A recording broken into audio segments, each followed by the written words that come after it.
Get everyone to mute. Greetings, masterminders. Really exciting evening tonight. We're going to be looking at obsession as part of raising necessity, the third habit in being a high performance person. And so I suppose I'm going to start off this evening by asking all of you a question we ended off with at the end of last session. Is what do you think is the difference between passion and obsession? Is there a difference?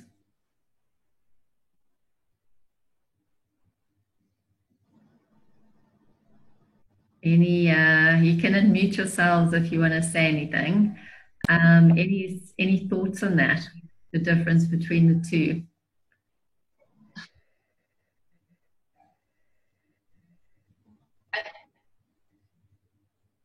I think sometimes obsession has a negative connotation. Obsession. Passion is one thing, but when it becomes completely overboard, and I think it's a very fine line, because I think extremely passionate is negative about it, and isn't that what we all want to be?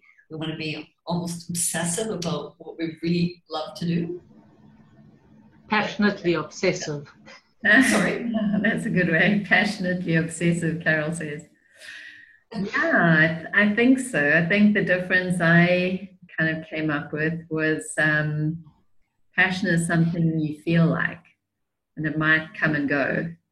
But obsession is like you hold on to it like a bulldog with a bone. There's no ways you're going to let go until you've enjoyed that bone or done whatever you plan to do. You just like hang in there regardless. Anyway, let's kind of carry on. What's that, Ronnie? I was just going to say, I don't think it's bad unless it's hurtful to other people. If it's an obsession, I was going to say what you've said, I don't think is a bad way to look at it unless an obsession is something too far. Yeah. So you think that there can be a healthy obsession and an unhealthy obsession? I do. Yeah, I think you are right. Howard, I think as we go through this chapter, we're obviously talking about a healthy obsession, but what do you think would be an unhealthy obsession? What would that look like? If you're a stalker, I think that would be unhealthy. So if you were like doing damage to other people? Yeah, that's what I said. Disturbing somebody else's life with your obsession, that would be an unhealthy one. Or even anything that's destructive, whether it's destructive towards yourself or towards somebody else, I would say would be unhealthy. Any form of destructive behavior or obsessive behavior. Okay, so something that's not going to work for you or for somebody else, it's actually going to be damaging. I mean, I think passion, as I said, passionately obsessive, but I think that the difference would be when you can be very, very passionate about something, but you can be prepared to let it go if need be. That's true. That's where That's the fine line that I always look at. Would I be prepared to let it go and walk away from this or not? Because if I'm not prepared to walk away from it or let it go, could be bordering on unhealthy. But that's when I say, is it passion? Is it truly a passion if you're willing to walk away from it? Well, when I say willing to walk away, not just sort of on a whim walk away, but if the situation dictated that, so that it would turn into something that was unhealthy or not working. Especially in the work environment, one can keep hitting one's head against a brick wall. And at some point, one's got to say, okay, this is not working. I need to try something else. If it's an obsession, you perhaps won't take that view. If it's a passion, you'll take that passion, you'll you'll take the passion and apply it somewhere else where maybe it does work and a door does open. Okay, so for you, passion can be a choice, and it can maybe be applied in various places. And Ronnie, for you, you feel like if you're really, really passionate about something, that's equal to being obsessive about it.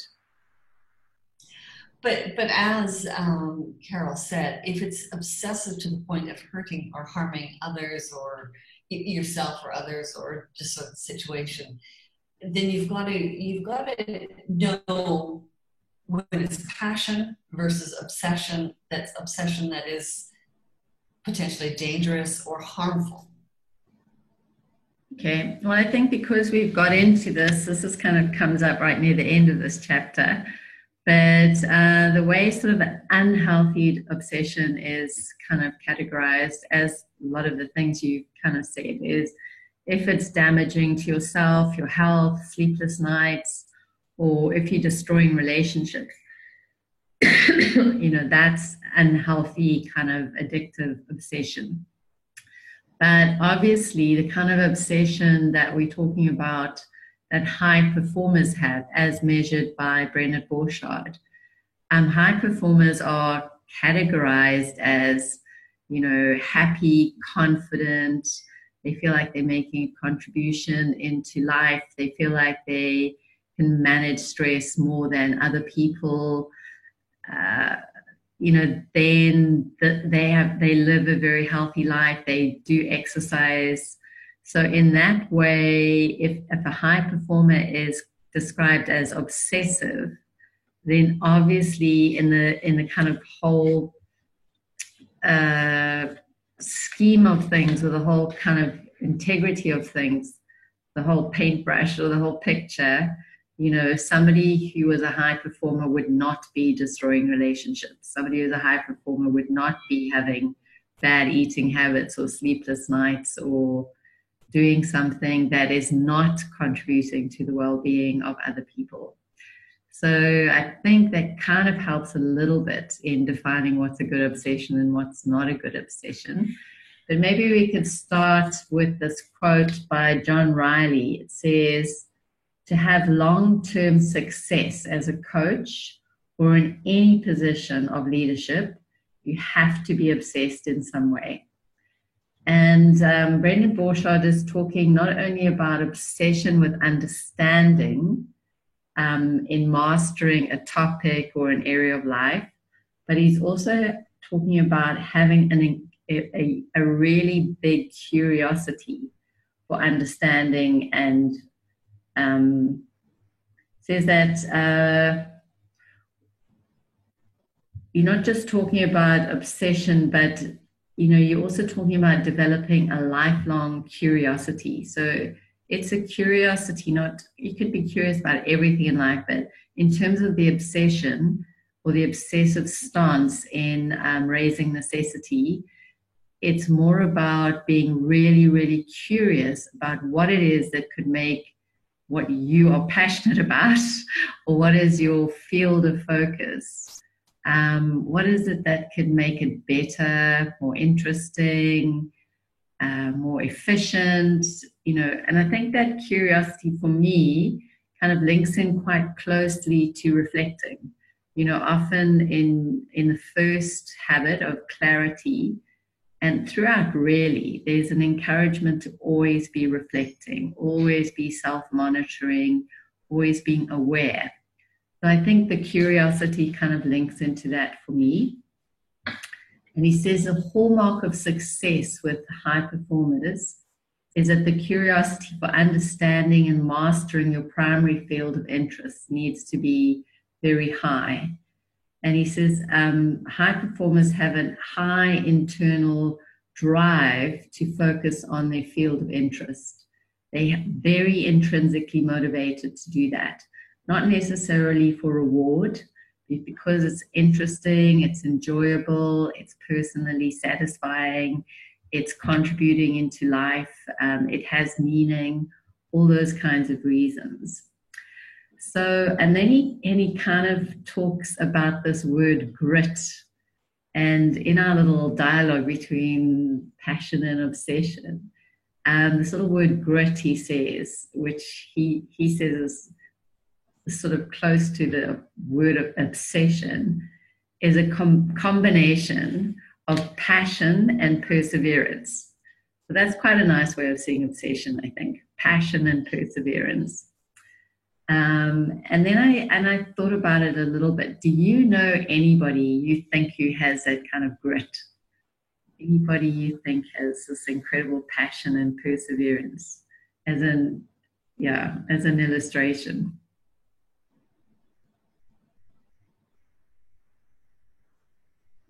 I guess the first person who pops into my head are people that are so well known, like Mandela. He had a passion to restore South Africa to be a reconciled country between races. And he had the grit, the perseverance to go through so many years in jail and not change his direction. I think that's an obsession. Or you think of somebody like Mother Teresa. She has this incredible passion to help people who are ill and who are poor and who are struggling.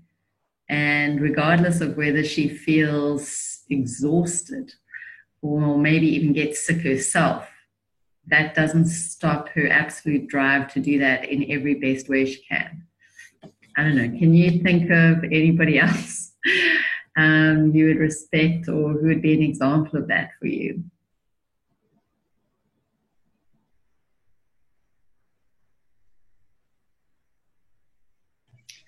I mean, I have a close friend that's extremely successful, but it's in real estate. And that is, I would say she's obsessive about it. Okay. Because she just loves it. She's passionate, but she's obsessive. And it's not all self-serving. It's because she really thinks she's doing something good for the people that she is serving. Yeah, no, I mean, having a home is a basic necessity. Feeling like your home is reflective of how you want to live your lifestyle. I think it's a really important job.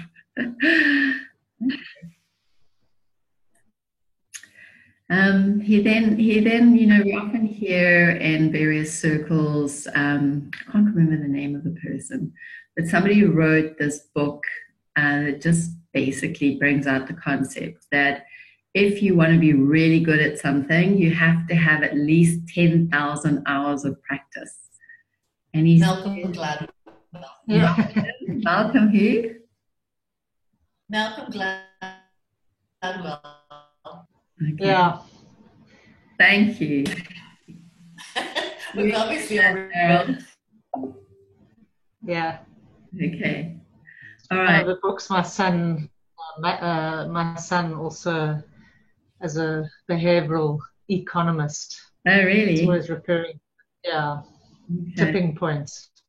Okay. Well, if you think about 10,000 hours is a lot of practice in a particular area.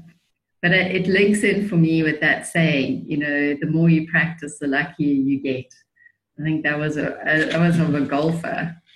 Yeah, Gary Player. Okay, thank you. I'm so glad I got you guys on this call. I remember the concepts, but not the details. I'm really not so good at that. There's also that picture that I love that often appears on Facebook of the ballet dancer, and you see one foot, you see her shoe, and then the other is without, with all her bloodied, stubbed toes. Oh and I can't remember the caption, but it says something to the effect of people only really want to look at the glamorous and the good side, and they don't see what goes behind it to get there.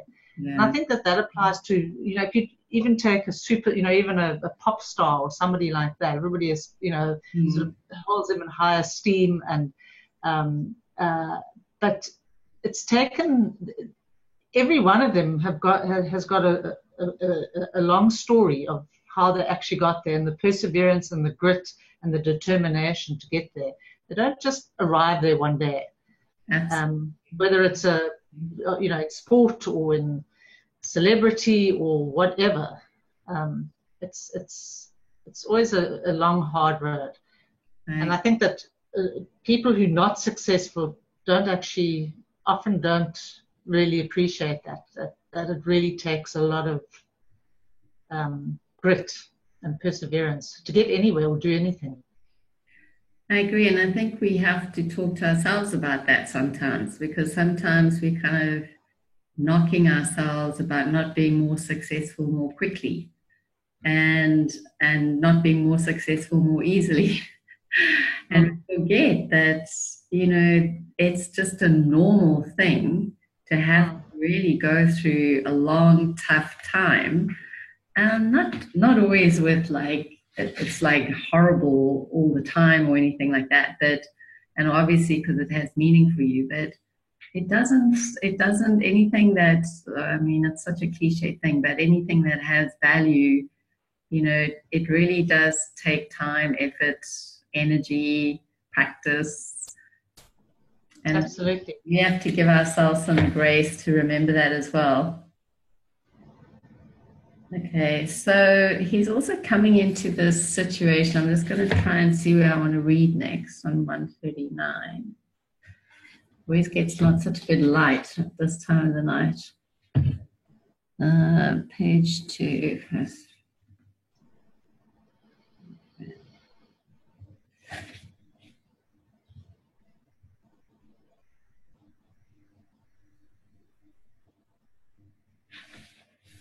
Okay, I'm down here. He kind of throws out something that we were kind of wrestling with ourselves, saying our challenge is, he says, well, then being obsessive is that kind of risk-taking. And is that kind of risk-taking behavior appropriate? And he says our challenge is that we've been conditioned to believe the opposite, that bold action or swift progress or somehow being dangerous or reckless is not okay. That he says a certain degree of insanity and recklessness in society to advance or innovate something is often necessary and can lead to sort of remarkable or meaningful contributions. And then he asked the question, what great thing was ever accomplished without a little recklessness? So a so-called recklessness was required for, extraordinary things like crossing the ocean or ending slavery or rocketing into space, building skyscrapers. But the bold know that to win, one must first begin. And they also deeply understand that a degree of risk is inevitable and necessary should there be any real reward. Yes, any plunge into the unknown is reckless, but that's where the treasure is. So it's kind of also just throwing out a bit of challenge as to, if you're going to be obsessive, it requires a little bit of recklessness. So we're not going against the persevering and the practicing, but it does mean sometimes getting a little bit out of your comfort zone. So when you're passionate about what you do, people understand. When you're obsessed about something, that's different. They think you're mad. And he says you can always tell the characteristics of somebody who isn't obsessed. They're always sort of half immersed in their interest, kind of often chopping and changing. But somebody might be really, really interested and focused in their topic, but they're not succeeding. And often the very missing link is because they're just not absolutely unquestionably obsessed about it. And people, I think Ronnie sort of touched on this when you mentioned the lady who's the estate agent. People who are obsessed in a good way, they'll say things like, oh, I love, eat, and breathe this. I just absolutely love doing it. I can't imagine not living or not doing what I'm doing. and it's become what I am. And I think he makes quite an interesting statement here where it says,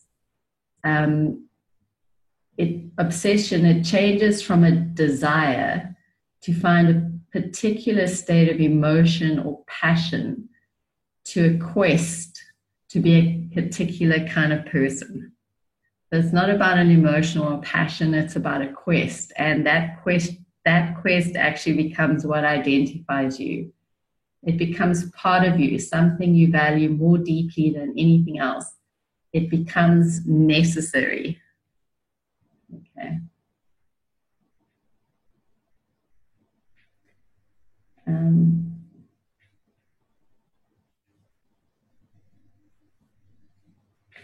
And he says, obsession is not something to fear. Quite the contrary. It's almost like a badge of honor.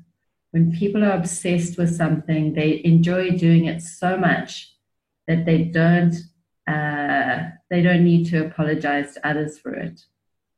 They can lose hours working at a task or improving a skill, and they absolutely love it.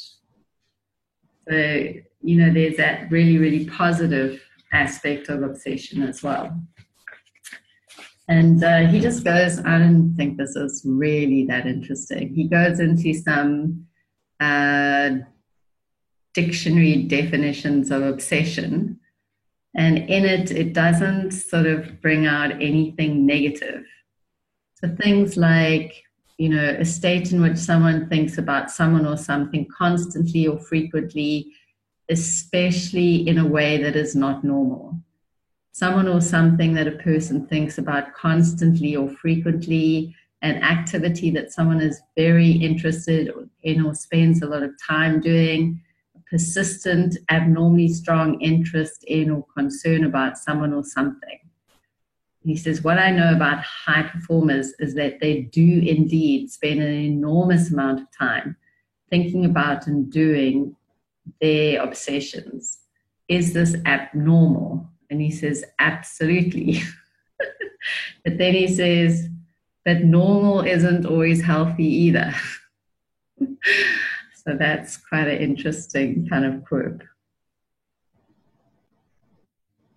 Okay, and here is where I said at the end, they're talking about what's unhealthy about an unhealthy obsession.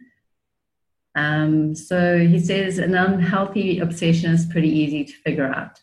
When your obsession starts running you instead of you running it, if it starts tearing up your life and wrecking your relationships and causing unhappiness all around, then you've got a problem.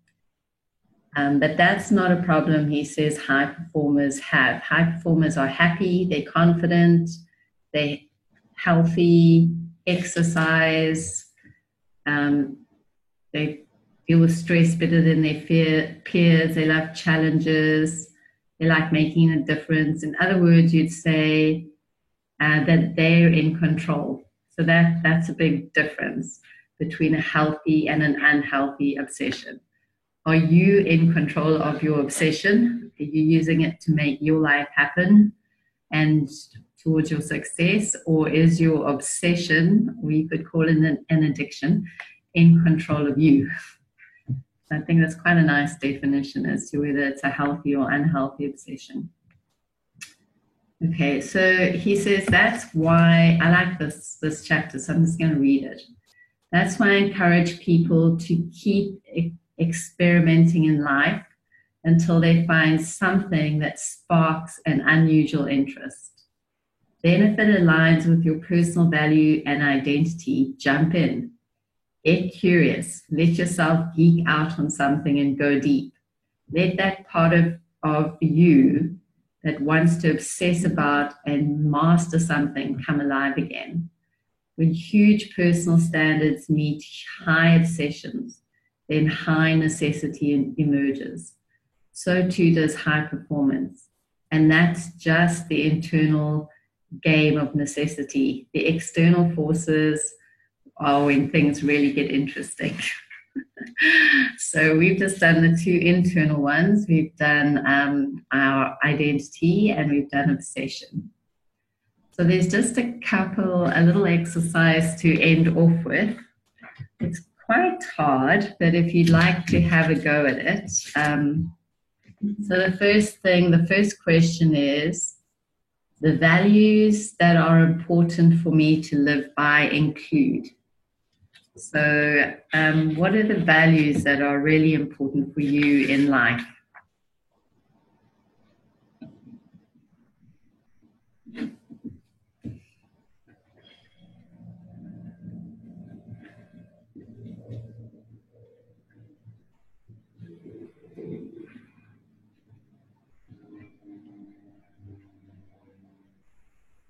Okay, maybe just list three. Anybody like to list three values? It can be quite a lot, actually. Or just shout out a couple. Integrity, honesty, consideration. Okay. Any others?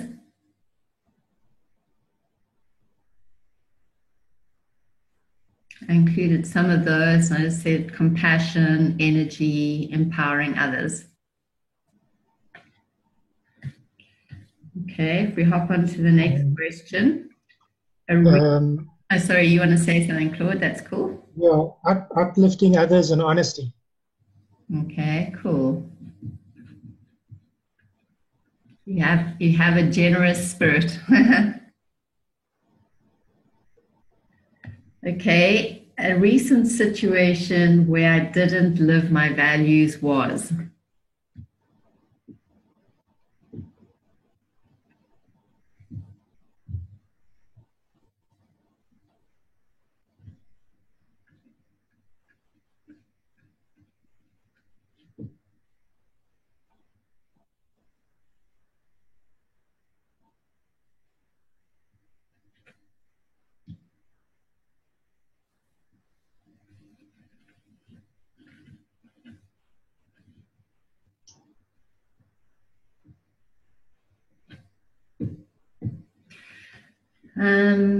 I suppose my less vulnerable thing I would say about that is maybe during the holiday when I didn't manage my energy levels properly and I got sick. So that I don't think was managing some of my values like energy. Things weren't integrated. I think on a more vulnerable level, one thing that's kind of hitting me or coming back to really impact me now is not living according to some of those values and getting divorced and the impact that had on my children.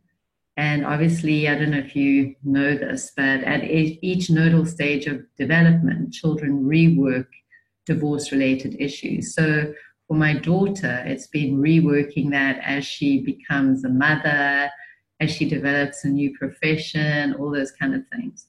And I know at the moment that there are aspects of that past that are really impacting her now in a way that is very challenging for her. So I suppose that's something that feels for me like because I didn't live certain values, it's now having still having an impact now.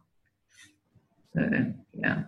Anybody else feel like they want to share any values they didn't live up to recently that hasn't worked for them? You know my history with my lack of hot water and heat. My values that I cherish.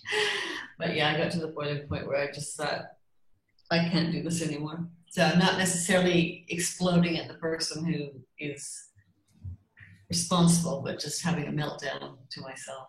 Yeah. Just kind of losing it a bit. Which is not really holding it all together, opposite to holding it all together. Kind of having a little bit of a, as you say, good word, meltdown. Well, when you live, I'm doing this in quotes, in a first world country, you don't expect this. No. But No, it's I just have a my basic need. questions about that. Yeah. It's a basic need, and it was like for a whole month. That's quite hectic. It's actually more than a month, Oh wow. but we're past all that now. Yeah, no. Thank goodness it's the past. Thank Okay, goodness I can laugh. pardon? And thank goodness I can laugh about it now. I wasn't Yeah, laughing at the time. yeah, absolutely. Okay, the reason I didn't feel it necessary in that moment to live my values is.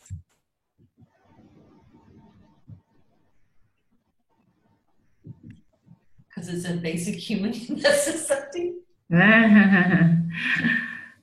For me, my answer would be my need was greater than other needs that needed to be taken into consideration.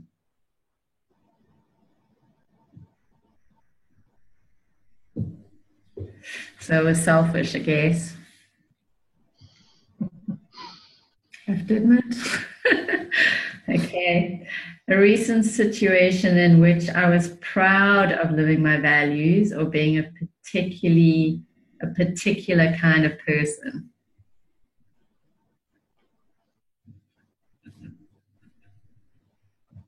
Can you repeat that again? A situation recently where you actually did live your values and you were the kind of person that you really want to be. Can you think of a particularly significant situation where that was true recently?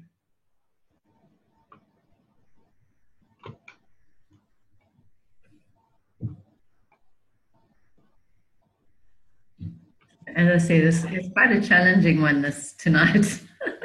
But I think it's quite a challenging one to just sort of spontaneously dive into. But anybody got a situation they want to give an example of? Well, I always try to be situationally aware. Okay. So when I'm, say, taking public transportation, I will take note of the people around me. And if I've got a seat and I see somebody that is more needing, perhaps, I'm quite happy to give up my seat. Okay. I think I've been instilled with basic, just common decency. So I'm not going to walk through a door and let it slam behind me. I will always look behind me and make sure that if there's somebody coming behind me, I hold the door open for them. Just like I say, it's just common politeness that I was brought up with. So that's something that you practice quite a lot and you value that about yourself. Yeah, because I value it in other people if I see that same sort of politeness. It's like a consideration, really, and kindness. Yeah. I suppose if I was to throw one in here today, I feel like I was living my value of empowering others, kind of just in particular conversations with one or two team members. It felt like I was empowering them and equipping them. So that felt good. Anybody else have any good situations they want to throw in here? Shared a couple of the reason I felt it necessary to be the kind of person then was.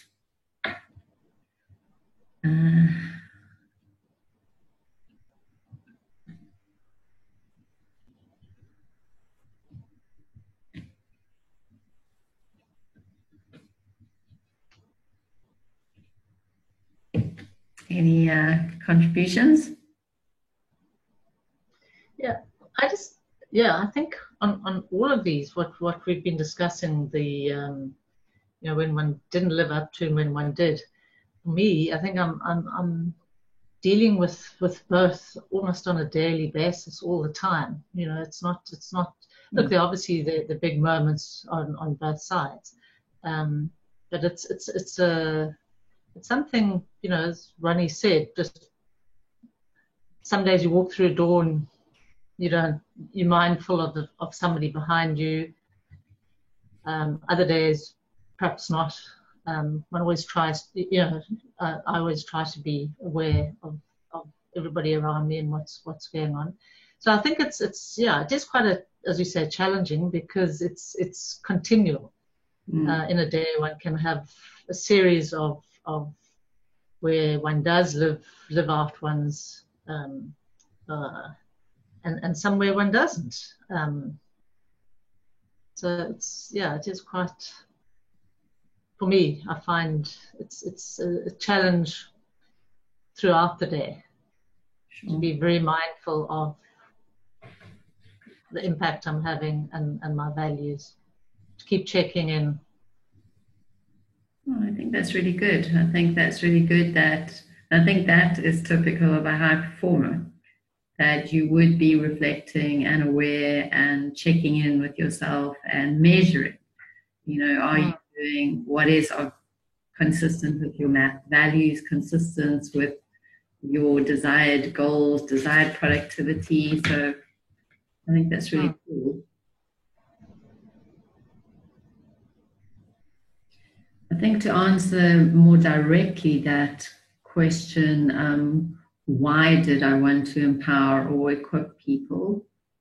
I suppose I think for me, the reason for that is part of the value system of the business building strategy that I believe in, something that's mutually a business strategy that's mutually beneficial, but also a business, so I suppose it's a belief in a certain business strategy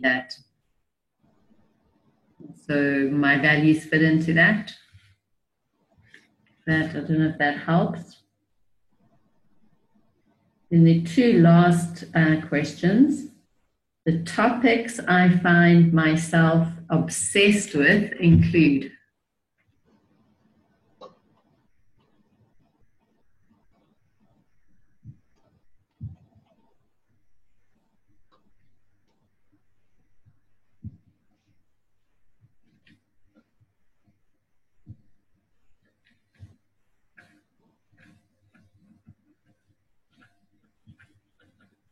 Well, for me, that would be, I suppose I'm pretty obsessive about measuring my tangible results, which would equal sales.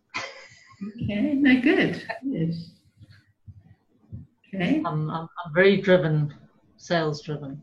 So do you actually track yourself? Because I found with myself doing the same thing.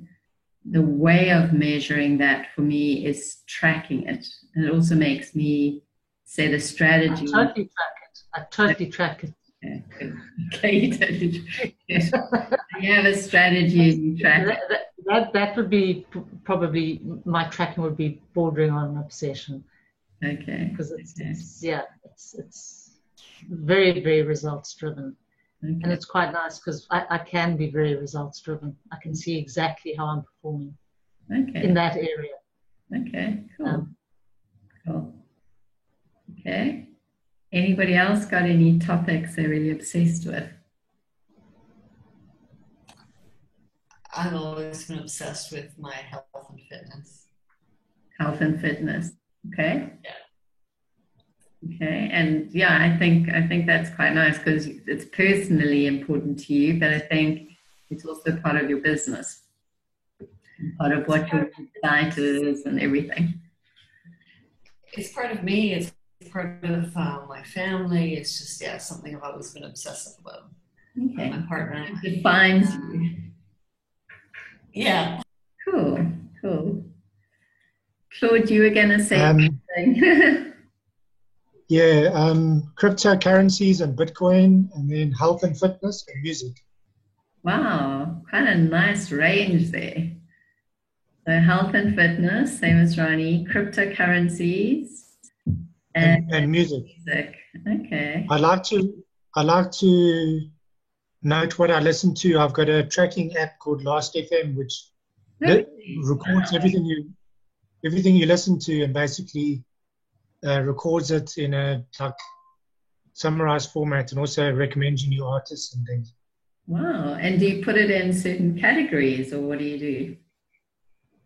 No, it records everything you listen to, and it basically just helps you discover new music that's similar to what you like. So, Oh, that sounds like a really cool app. And do you play music yourself? no, Okay, you just really love listening to it. yeah. Okay, awesome. Again, the final question is a topic I haven't been obsessing about enough in a healthy way is.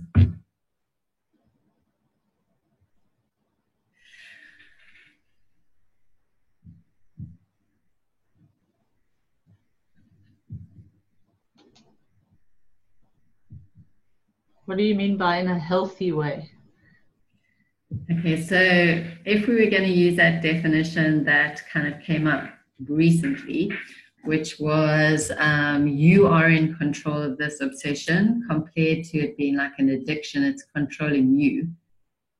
Is there anything that you're really passionate about, for example, or you're really interested in, but it hasn't actually become an obsession and you really wish it would because it would make a difference in your life or would make a difference in other people's lives?